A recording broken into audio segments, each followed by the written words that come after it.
Toasters kill more people than sharks. My sister-in-law Beth said this. I saw my wife roll her eyes at Beth's statement. No, really. I read online that more than 150 people died in toaster-related accidents last year. That same year, only 3 people died from shark attacks. There's nothing more dangerous in the Army than a newly minted second lieutenant with a map and compass. In civilian life, people with high-speed internet connections and free time pose the greatest threat to society today. Sometimes a little knowledge is a dangerous thing. Beth, my brother's wife, lives next door. Now she is in our kitchen, trying to get my small school-aged children to eat breakfast with her children before school. As most parents know, the morning school routine is like herding cats. Kindergarten kids are wearing those stupid old t-shirts that say, "Too ugly to die." My wife received a bunch of these t-shirts from an Eastern European anesthesiologist she worked with at the hospital. So, both my wife and I love our daughter-in-law Beth. She is a good wife to my younger brother William. They are made for each other. As different as my brother William and I are, our wives are just as different. At school, I could barely walk around the edge. I mainly liked the sports side of school. I played football, wrestled, and even boxed a little. Because I was short, I wasn't very good. But my strong physique, as well as the stubborn streak inherited from my Southern Greek parents, served me well. Meanwhile, my younger brother William was doing well at school. William was a member of the National Honor Society, the chess club, and received numerous scholarships. The very next day after leaving school, I joined the Merchant Navy, served for several years, and saved some money. Now I have a small contracting business, mainly in the construction and improvement of houses. William is a professor. He received his PhD in the work of the poet Basil Buntings. William teaches at the local university and seems to be respected by his colleagues. I met my wife in the emergency room when I responded to a construction accident. My wife is a woman without quirks, with a sarcastic sense of humor and a realistic outlook on life. My brother William's wife, Beth, is a kindergarten teacher. Beth is the nicest woman. The fact that they live next to us is a real bonus. I know she wants the best for my brother William and their 2 children. However, let's just say that Beth is a little naive and lives in an ivory tower. Today, Beth went on a rant about how dangerous toasters are. I poured myself some coffee. Beth, if toasters are more dangerous than sharks, then, logically, a shark with a toaster is the worst threat on the planet. Beth placed a plate of bacon in front of my son and looked at me. My little son took a bite of bacon, then spat it out. "Aunt Beth, this bacon doesn't taste good." Beth stroked his head. "This is tofu bacon. It doesn't have any of that disgusting chemical-laden meat in it. Meat is responsible for every 10th death." Naturally, I couldn't resist the obvious answer. If meat is responsible for 1 in 10 deaths, does that mean tofu, fruits and vegetables are responsible for the other 9? My wife reached into my son's plate, then popped a piece of tofu back on into her mouth. She made a face before swallowing. "Beth, it's easier to change a person's religion than his diet." Beth just sighed and then clapped her hands. "Okay, kids, it's time to go to school. Everything is in a Prius." I grabbed my youngest son and his cousin in a bear hug. "Sit and enjoy your visit, Beth. I'll take the children to school." Beth waved her hand. "No, it's okay, Ron. I don't want you wasting gas on your big truck. Children will fit in a Prius." I threw the giggling boys over my shoulder and onto my back. "Beth, I run my own homemade biodiesel, so don't worry." I threw both boys into the air before catching them. "How about we let the boys decide?" I lowered the children to the ground and knelt in front of them. "What do you say, men? Want to ride in an Aunt Beth hybrid that spews kittens and butterflies from the exhaust?" Then I lowered my voice a few octaves to a growling baritone. "Or want to take a ride in a manly, testosterone-dripping, smoke-belching, tire-squealing, menacing, powerful Ford F-250 extended cab pickup with a power-stroke engine and enough torque to pull a house down the street. Truck, truck, truck," the children chanted, jumping up and down. "I want a Testron, too." My youngest son picked up. I hugged all the giggling children. "Sorry, Beth, the masses have spoken." Both my wife and Beth smiled as I ushered the kids out the door, lugging backpacks with various cartoon themes behind me. Leaving the children at school, I went home. Today was a paperwork day with bills, orders, payroll, etc. to deal with, so I'll be working from my home office above the garage. I was heading to the kitchen from the garage when I heard my wife's voice. "Oh, Beth, I could never do that to Ron." I know that eavesdropping on private conversations is impolite, but damn, this is my home. Silently, I moved closer to the door in order to catch what Beth had to say. This wouldn't have been published in Cosmo if it weren't true. His tricks will help you spice up your time in the bedroom. I heard my wife answer, "Beth, I don't need any tricks in the bedroom." "Yes, of course. But don't you want to excite Ron?" The wife replied. "Ron is a guy. To excite a guy, all you have to do is take off your socks." Beth didn't let her finish. "Okay. But how do you make Ron scream with passion?" My wife snorted before speaking. "I definitely don't want my boyfriend to scream during passion or at any other time. The only time my man should scream in the bedroom is if a stray bullet flies through the window and hits him in the ass while we're having sex." Beth continued. "Well, at least you should know what words to say to Ron so that he actually gets great sex." At that moment, I walked through the door. Both Beth and my wife looked up. Taking a look at them, I raised my hand in a closed fist. "Beth, let me tell you about what guys require for great sex." I raised one finger. "Number 1, want a woman." I raised a second finger. "Number 2, a woman must want." I added a third finger. "Number 3, don't talk. Shh." My wife just grinned, but Beth said, "Ron, not all men are like that. Take your brother William, for example. Beth, do you want me to take a cue from the guy who let his wife put diesel in their gas-powered hybrid? Prius?" Beth looked confused for a moment, remembering how I had to tow them home. Then there's the hassle of draining the fuel tank and restoring the Prius's functionality. "Ron, it wasn't our fault. The diesel fuel dispenser was painted green. We both thought this meant the fuel was environmentally friendly." I shook my head. "Beth, how the hell did you even get that big diesel gun into the filler neck of a Prius?" Now it was Beth's turn to smirk. "Ron, women are experts at making big things fit into small holes. We women simply know our bodies better. For example, women can climax simply from exercise." I shrugged. "Big deal. Men can experience climax just by watching women play sports." "Stop it, Ron," Beth said, "but I'm glad you're here."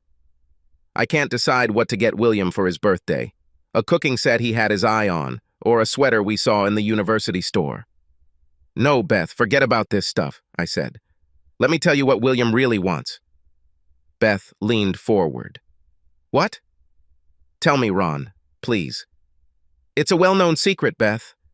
The best gift you can give William—" I paused for dramatic effect. "This is to satisfy him by caressing his manhood." Beth blushed and I continued. "It's always in fashion. It's just our size. We can never have enough. Never get tired of it. It always fits. We can always take another one. It's exactly what we wanted. It's never too late for another one. It's perfect for any occasion and goes with everything. All in all, the perfect gift." My wife stifled a yawn. "Okay, you two, go your separate ways." She cleared the dishes from the table into the sink.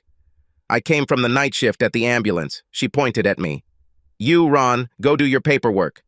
And you, Miss Cosmo, sex counselor," she pointed at Beth, "go bake some erotic cookies for your hubby, William." It was one of those wonderful Friday nights that all married men dream of. My wife worked the night shift at a hospital. The kids were away at some scout camp, so I had the whole house to myself. Plus my favorite sports team was playing on TV. Could life be any better? Leroy, my neighbor, sat in an easy chair while we enjoyed the game. We had fun, alternately praising and cursing the judge's decisions. You see, Leroy is a strange guy. He is gay, and the first openly gay person I know well. However, Leroy does not fit the stereotype of a homosexual at all. Leroy works as a fireman and is the blackest black man I have ever seen. The damn guy is also the biggest one I've ever met. With a height of 2 meters 8 centimeters, he weighs more than 113 kilograms, and this is not fat. Leroy and I bonded over our shared love of Ford Power-Stroke diesel trucks and devotion to a local sports team. "You know, Leroy," I said, handing him another can of beer, "perhaps you gays are right about something." There was a pause as we both protested an obvious foul by the opposing team. I opened my beer before continuing. "I even envy your lifestyle, Leroy. The refrigerator is stocked with beer, the toilet seat can be left up, and the TV is always tuned to ESPN. Hell, if it weren't for sex with guys, I'd be gay." Leroy smiled before stuffing a huge handful of chips into his mouth. "Damn it, Ron, you could never be gay." I shrugged as the TV showed some commercials. "What do you mean, Leroy?" "I can be gay too. There must be some website or something I could go to. Is it really that difficult?" Leroy shook his head and assumed a solemn pose. Then, in a deep voice similar to Darth Vader, Leroy said, "You poor heterosexual bastard. You will never understand the ways of my people." He spread his arms. "God loved us gays so much that he created many, many of us." "Damn, Leroy, I always thought there were so many gays that you guys could redecorate the earth." We both giggled, and then the house phone rang. I was going to ignore him. Most people who call me use my mobile phone. We still have a landline at home, mostly as a backup. Infrequent power outages have killed our cell service too often. However, it could have been one of the camp teachers, so I picked up the phone. Before I could say hello, a sad cry hit my ear. The voice was Beth, my sister-in-law, but it was hard to make out anything through the crying and wailing. "Ron, you have to help me. I was arrested." That was all I heard before the plaintive cry was heard again. "Beth? Beth, is it you?" I asked, interrupting the crying coming from the receiver. "You need to calm down. I can't understand a word of what you're saying." "I think you said you were under arrest. Take a deep breath and slow down." The sobbing slowed for a second. Then Beth's voice came back. Uneven, but at least I could understand it. "Ron, I'm locked up in Metro Prison. It's a big mistake. They think I'm a prostitute. They're going to charge me with prostitution." Beth burst into sobs again. "Prostitution!" I repeated the phone. Leroy's ears perked up as he grabbed the remote control and turned off the screaming TV. "Beth, calm down! Where is William?" Beth sobbed. "I don't know where he is." William doesn't answer calls. "Ron, you have to come and help me out. I swear, this is all a big mistake. My call is about to be interrupted. Please, Ron, please, quicker." The line went dead, and I stared at the phone in shock. After a moment, I explained the situation to Leroy as best I could. Leroy took out his cell phone and started scrolling through phone numbers. "Listen, Ron, one of the guys on my gay league softball team is an officer at Metro Prison. Let me contact him. Maybe he can help." "Do you have your own softball league?" Leroy didn't look up as he dialed a number on his phone. "Yes, Ron, we gays have our own league." "What? Do you think we spend all our free time having sex?" I looked at Leroy shyly. "Well, something like that. I mean, I know that you have a gay pride parade every year, but..." Leroy waved his hand at me to shut up and began talking on the phone. After a few minutes, Leroy ended the call. "Okay, Ron, we have a break. My friend knows the staff who are on duty today. He will arrange for Beth to be taken to a secluded corner and the paperwork put aside until we arrive. Let's go. I'll drive." We both stood up as Leroy took the car keys out of his pocket. "Is Beth selling her ass?" He shook his head. "This must be some kind of screw-up. She and your brother are good people. This lady has a heart of gold. Remember when I first moved in, Beth brought me something to welcome me to the area?" Despite the situation, I laughed at the memory. "As I recall, Leroy, Beth brought you fried chicken, watermelon, and a large bottle of grape soda." Leroy smiled at me as we headed towards the door. "Yes, Ron, but Beth didn't do it out of meanness. She may be ignorant, but there is not an evil bone in this girl." I turned off the lights in the house. "I know, Leroy. Beth never knew any black people growing up. When you moved, she went online to find out what to bring you." Leroy nodded as we got into his car. That's what I mean, Ron. They don't make people like Beth anymore. Let's go save my favorite white lady and settle everything. Even with Leroy's connections, it took us several hours to get Beth out of jail. Now we were driving home, Beth sitting in the back seat and calming down a little. Leroy and I tried to keep a calm face as Beth told her story for the fourth time. It was just role play, Beth said, trying to touch up the mascara that, after all her crying, made her look like a raccoon. Cosmo says that all couples should feel free to allow their partners to participate in each other's fantasies. Leroy kept his eyes on the dark road and shook his head. You hetero whites have too much free time. I glanced at Beth through the rear-view mirror, a passing headlight illuminating her enough to show her embarrassment. Beth was wrapped in Leroy's old t-shirt from the trunk of his car. The t-shirt was so big that Beth swam in it. Given her small stature, Beth could use a t-shirt as a blanket. The t-shirt was necessary because when Beth was arrested, she was only wearing a hip-length coat. Damn, Cosmo is turning all you women into sluts, I muttered. Beth spoke as she dialed a number on her cell phone. Damn it, Ron! It is not my fault. This cop got it all wrong. Of course, Beth. You show up at a famous pickup bar wearing nothing but a trench coat. Then you invite an undercover cop to come out to your car in the parking lot and join you in the back seat. Well, what could go wrong? Here, Leroy interjected, Don't forget that she charged him $20. Beth's voice took on a whiny tone. I'm telling you that everything was wrong. William and I were supposed to meet in that bar. I accidentally locked my keys and purse in the car. I tried to convince the bartender to let me use the phone. Then this guy, whom I didn't know was a police officer, asked what I needed. He misunderstood when I said I needed to grab something from the back seat. I meant where my purse and cell phone were in the car, not what he was thinking. I glanced at Leroy and saw that we were both losing the battle to contain our giggles. Beth, what about the $20 you were going to take from him? Beth started to get upset. Stop it, you two. I didn't demand $20 from this man for sex.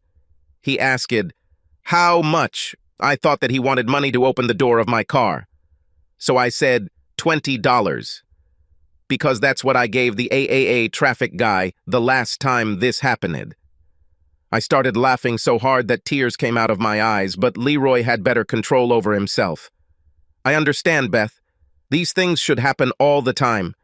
Undoubtedly, this is the main reason why innocent people end up in prison.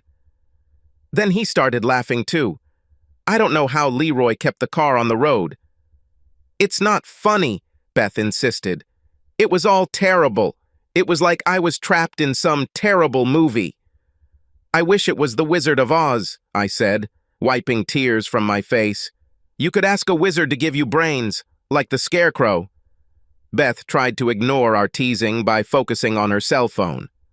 Why doesn't William answer his calls? Beth was indignant, closing the phone. I will kill this husband of mine. Leroy dropped us off in front of Beth's house. We didn't even get to the front door when a tow truck pulled up. Sitting on the platform with 2 flat tires on the driver's side was my brother William's Prius and what appeared to be some minor damage to the front bumper. William got out of the tow truck on the passenger side. William's face looked haggard, but it wasn't his face I was looking at. You see, my brother William was fully dressed in a sailor's suit complete with bell-bottoms. Since Beth and William had never been closer to the ship than bouncy chairs in their pool, I didn't know whether to laugh or cry.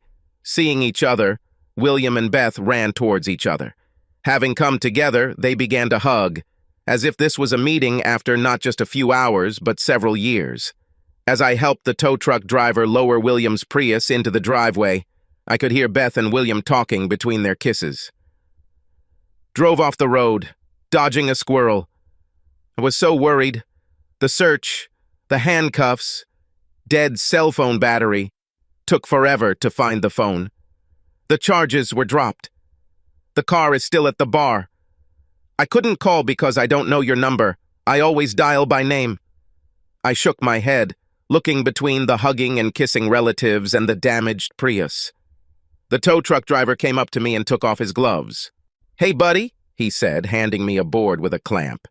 Can you sign this? You're related, aren't you?" "Yes, he is my brother," I muttered, signing the forms and handing them to him. $20 bill.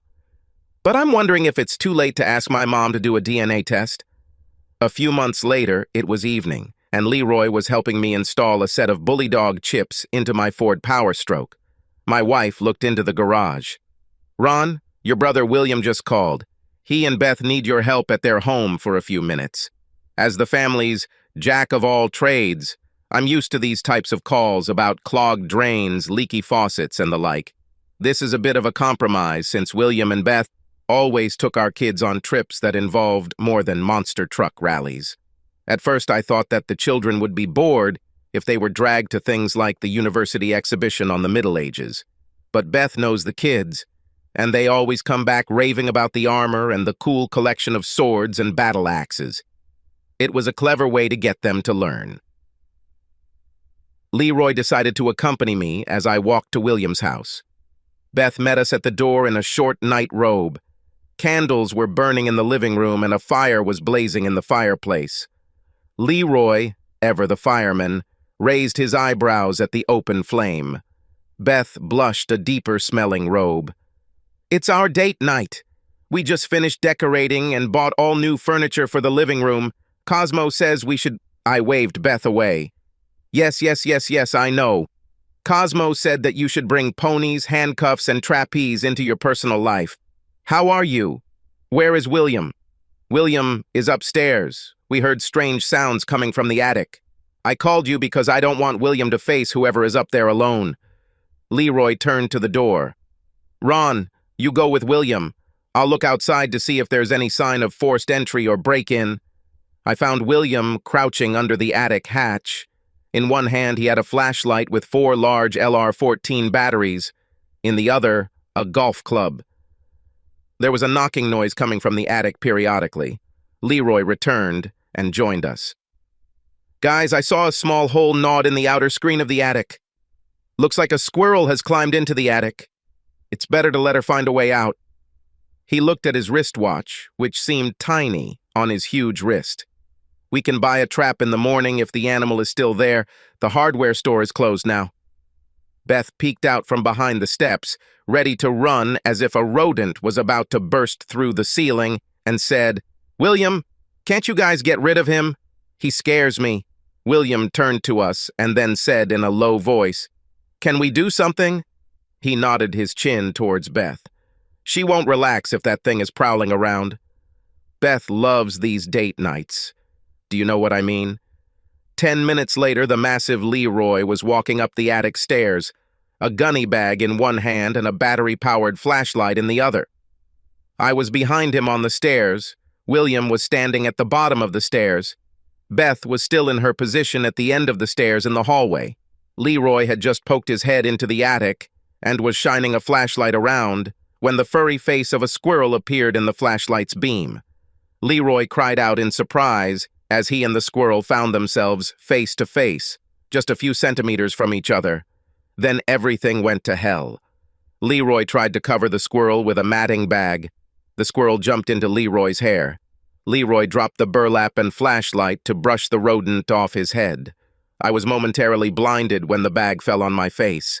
William had it much worse. A large lantern hit him squarely on the bridge of his nose and then rolled over into his left eye. Things got worse when Leroy lost his balance and fell on top of me. We both fell down the stairs, landing on top of William in a heap on the floor. Then came Beth's blood-curdling scream as the squirrel circled around us, jumped over Beth's legs, and down the stairs into the living room. We unstuck ourselves from the pile and rushed to the stairs, just in time to see the squirrel run in a panic towards the fireplace and then jump out with its tail flaming to hide under Beth's new couch. The first, for all his size, was Leroy to go down the stairs. He turned the sofa, which was now on fire, upside down. I was right behind him. We grabbed the thrown pillows and began to chase the wild flaming squirrel around the living room, frantically knocking down small lights in its tracks.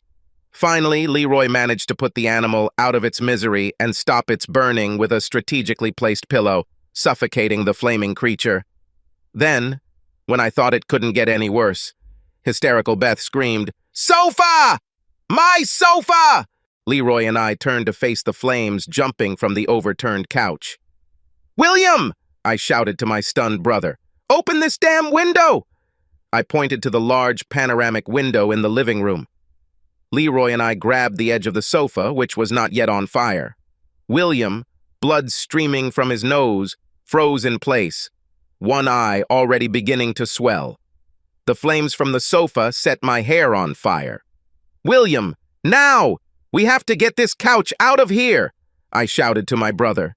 William snapped out of his stupor, grabbed a large brass lamp, and threw it at the large window, which created a large hole, and the glass shattered. "Once, two, three, quit!" Leroy shouted as we threw the flaming furniture out the window. It flew through a broken window, landed momentarily to crush Beth's rose bushes, and then exploded into a flaming mass of splinters on the front lawn. Suddenly, everything was silent. Only the burning sofa crackled on the lawn. Leroy took out his mobile phone and started calling some numbers. I looked back to make sure there were no more sparks. Beth looked around the room, huge burn marks on the new carpet, pillows blackened by pieces of fried squirrel and soot on the walls. The front window had remnants of broken glass around the edges of the frame. Beth covered her eyes with both hands and began to sob uncontrollably. William put his hand on my shoulder, leading me to the door. I saw his bloody nose and swollen eye in the glow of the flickering fire from the sofa. William smiled at me with a half-smile that showed irritation and said, "Ron, I really want to thank you, but I can't. I just can't." Several months have passed since the incident we now call the Great Squirrel Hunt and BBQ. Using my connections in the construction industry, I was able to find Beth and Williams a replacement large glass window within a few days. The insurance company naturally played its games, delaying the consideration of the claim, and, in general, simply played for time before paying for the replacement of furniture. This evening, my wife and I were at home having our own date night. For my wife, who just graduated 12 o'clock shift in the ER, which meant she lay down on the living room couch, watched a movie on the DVD player, put her feet on my lap while I kneaded her soles. Any wise husband knows that diamonds can be a girl's best friend, but if you want to score some husband points, rub her feet. Judging by the pleased sounds my wife made as I massaged her feet, I was sure that I would be making the same pleased sounds in our bedroom later that evening. William and Beth invited us to skydive as part of a team training session run by William's school department. I had no desire to throw myself out of a perfectly serviceable plane, but it amused me that I could persuade my wife to do so. "Come on, honey," I said without stopping, caressing her legs. "Just once. Even an idiot tries something once," the wife answered without opening her eyes. "Yes, Ron, idiots try everything once. That's why they are idiots. Now, if we were—" Suddenly, the front door burst open and a hysterical Beth burst into our living room. She held the hands of my crying nephews. I was shocked by her appearance. She was balancing in her shoes on 10 centimeters stiletto heels. She was wearing a long platinum blonde wig, reaching to her shoulders, and she was wearing only a tiny red thong with glitter. 2 sticks with tassels barely covered her breasts, and Beth's entire body was covered in gold sparkles. Beth looked like she had just stepped off a stripper pole. "Ron, the house is burning!" Beth screamed. "You must come to help. William is locked in the bedroom." I stood up so quickly that the movement knocked my wife off the couch. She fell to the floor, landing on her back. Reaching out to Beth, I pulled both crying children from her grasp. Then he turned to his wife, but she had already rushed to the phone and dialed 911.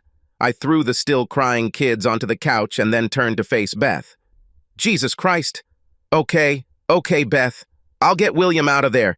Do you know where the fire started? Where has it spread?" Beth was almost hysterical. "Ron, what does this mean? We must save William." I was already heading towards the door, hopping on one leg, trying to put on my shoes. "Beth, please calm down. I need to know where the fire started so I can figure out how to get into the house. Are the doorways and stairs clear? Beth followed me as I ran out of the house, seeming to force herself to calm down. Ron, it all started in the bedroom. I did the striptease I learned at Cosmo and knocked over some candles. The curtains caught fire. I tried to put them out, but William shouted at me to grab the boys and get out. I got to my truck and opened the cab to get the fire extinguisher I kept there. Beth, are the stairs clear? How did you get the kids out? Beth walked behind me in her fuck me right here in hard stilettos, still trying to control herself. I don't remember, Ron. There was smoke all around us as we ran down the stairs. Damn, I muttered, opening the garage door to take the 10-foot ladder. I turned and almost collided with Beth, who was right behind me. Beth, stay here. Ron, I can't stand around and do nothing. Beth pointed to her window on the second floor. My husband is there. I saw that it was about to flare up again. I pushed Beth towards the street and said, We don't have time for this crap. Get your lucky ass to the curb, Nemiddle Wellnabout. I used a fire extinguisher to break the window in my brother William's bedroom. It was small, good for kitchen fires and the like, but it was better than nothing. With only a few cuts, I flew into a room filled with smoke. I kept my head down, holding the fire extinguisher in my hand, trying to find William and the source of the smoke. William, I shouted, immediately regretting it as my lungs filled with smoke and I started coughing. Then I heard William's voice. Ron, get out of here. William's voice came from their 4-poster bed in the corner. I crawled over to her and stuck my head out from behind the mattress. William was lying on the bed, naked, and, Lord Jesus Christ, both of his wrists were handcuffed to the headboard posts. William coughed, turning his head towards me. Ron, get out of here. I tried to hide my shock. Yes, of course, William, and let my mother kick my ass again, like when I was a child, for leaving you. Never. Where are the keys to the handcuffs, Houdini? On the edge of the chest of drawers, William said, coughing and pointing with his chin and foot. Stumbling through the smoke, I headed towards the chest of drawers, but tripped over something and fell, crashing into the chest of drawers. I watched it in horror as the key fell from the dresser to the floor, bounced once, and then slid into the hole in the heating grate. Son of a bitch! I shouted as the key made its way to the stove in the basement. Smoke filled my lungs, reminding me not to take deep breaths. Crawling back onto Williams's bed, I began to tug at the handcuffs attached to one of the bedposts. Ron, where is the key? William coughed at me. The smoke became so thick that I could no longer see his face clearly. There's a problem with that, William. Are there any more keys? I said, tightening the handcuffs tighter. The damn bed was solid oak, I know, because I helped William lug it piece by piece up the stairs. No, Ron. Now get out of here. William tried to push me off the bed with his feet. No need, big brother. Take care of Beth and my boys. My shoulders tensed, and I felt the veins bulge in my forehead as I pulled on the cuff. Take care of Beth yourself, I said, gritting my teeth. You know that my wife will not allow me to have a harem. I thought I felt a slight jolt at the head of the bed as I was overcome by a coughing fit. The next moment I realized that I was lying on the floor, trying to get up, but my body refused to move. I felt warm, and then my vision started to become blurry. I tried to get up, but reality was disappearing. So this is how it will end, I thought. I know that my wife will take care of our children. I hope she will be happy. My body began to rise. I saw a bright light approaching me. Damn it. I knew what it meant. I was not ready to leave and would fight St. Peter himself, at the gates of heaven or hell. I tried to struggle when a deep voice filled my ears. Relax, Ron. Now I have you. Everything will be fine. I'm taking you away from here. You did well. Relax. Get away. I hit with all my strength and hit something hard. Now I was confused. When did the Grim Reaper get an earthly body? Ugh, son of a bitch. Ron, that hurts. Suddenly, cool air washed over my face as something was placed on my face. The deep voice continued, Calm down before I kick you in that puny truck of yours. I recognized this voice. I opened my eyes and saw Leroy's face. He held me in his arms like a child. His oxygen mask was on my face. William. William. I croaked, not sure if Leroy understood since he kept his mask on my face. Leroy understood what I wanted and turned us to face the bed. William's bedroom was filled with firefighters in colorful gear. The bright lights on their helmets cut through the smoke. One firefighter was working on William, who was also wearing a firefighter's mask, supplying oxygen. Another started up a chainsaw and began sawing through the head of the bed, to which one of the handcuffs was attached. Two other firefighters pulled a hose through the window and quickly brought the fire under control. The chainsaw roared as it sawed through the first headboard post. As the firefighter began to move to the second handcuff support, the chainsaw stopped with a growl. After a few seconds, he turned to Leroy. "The damn thing jammed again!" Leroy threw me over one shoulder as if I were weightless. I saw him grab a fire axe from one of his colleagues. In Leroy's massive paw, it looked like a small hatchet. "Move!" Leroy barked at the men gathered around William's bed. Like Paul Bunyan of old, Leroy swung the fire axe in a mighty arc. In just 2 blows, the post with the remaining handcuff fell like a sapling.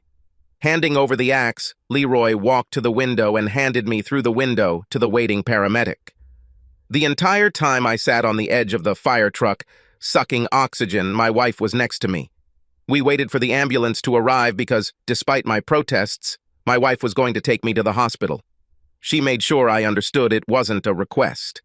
A sizable crowd had gathered, attracted by fire trucks, lights, and sirens. I saw that Beth was wearing a coat over her stripper outfit. She shifted from foot to foot, trying to keep an eye on her bedroom window while being held back by a police officer, providing crowd control. When Leroy climbed out of the bedroom window, the large gathering of our neighbors erupted in loud cheers, and some began clapping. Leroy came down the stairs with William slung over his shoulder. William was as naked as the day he was born, with handcuffs hanging from both wrists that still had pieces of the wooden headboard posts attached to them. Judging by the number of flashes, it seemed that everyone below was recording this moment on their mobile phones, to later post on Facebook and YouTube. I had no doubt that soon there would be much more information about William on the internet than he would like. As a result, both William and I were left under observation and were released the next day. William's house was not too badly damaged, although the bedroom had to be gutted, but everything else was mostly damaged by smoke and water. We all love William and Beth, but I can't tell you how relieved I was when I saw a big stack of Cosmo magazines on the curb the next day of trash pickup. Subscribe to our channel so that your second chaff doesn't cheat on you, and go ahead and listen to the next story, because this story is nothing compared to the next one.